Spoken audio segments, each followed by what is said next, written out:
మనకు స్వాతంత్రం వచ్చి 75 సంవత్సరాలు అయింది. మనము పాకిస్తాన్ తోటి ఎప్పటికీ బాధలు పడుతూనే ఉన్నాం. ఉగ్రవాదులతో వాళ్ళు పోషిస్తూనే ఉన్నారు. మనం ప్రధానమంత్రికి ఒకటే మేము మనవి చేస్తున్నాం అందరికీ, మోడీజీ पाकिस्तान उग्रवादों को खत्म करो, कुचल कुचल के खुचल के रख दो, एक एक को जिंदगी में फिर अपना भारत का तरफ नहीं देख रहा हो लोग.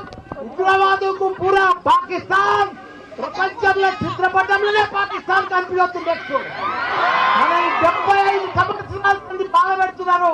మనం ఇక భరించలేము. మనం ఇక ఓపిక లేదు మనకు. మన సైనికులు మన ఎంతో మంది ప్రాణాలు కోల్పోయారు. ఈ రోజు కూడా మన తెలుగు బిడ్డ మురళీ నాయక్ గారు చనిపోయిన ఆయనకు కూడా పెద్ద ఎత్తున సంతానం. ఆయన మనం ఎంత ఇచ్చినా ఆయన లోటు తీర్చలేము.